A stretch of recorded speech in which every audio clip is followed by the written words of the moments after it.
প্রশাসনে আওয়ামী লীগ সরকারের দোসরদের রেখে রাষ্ট্র সংস্কার সম্ভব নয় বলে মন্তব্য করেছেন বিএনপির সিনিয়র যুগ্ম মহাসচিব রুহুল কবির রিজভী।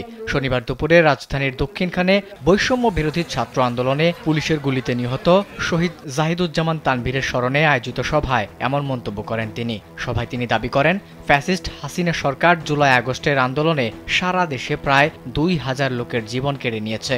এছাড়া যারা হাসিনাকে রক্ষা করতে গিয়ে সাধারণ মানুষের উপর গুলি চালিয়েছেন তারা আওয়ামী লীগ সরকারের দোসর। তাদের প্রশাসনে রেখে রাষ্ট্র সংস্কার সম্ভব নয় বলেও জানান বিএনপির সিনিয়র এই নেতা।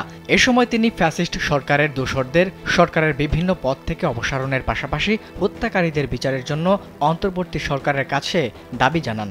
তিনি আরো বলেন, বারবার জনগণের ভোটাধিকার হরণ করে আওয়ামী লীগ কর্তৃত্ববাদী হয়ে সবশেষ ছাত্র জনতার জীবন নিয়ে ক্ষমতায় থাকতে চেয়েছিল। যাদের হাতে সাধারণ মানুষের রক্ত, তাদের বিচার আগে করতে হবে। তা না হলে শহীদের আত্মা শান্তি পাবে না।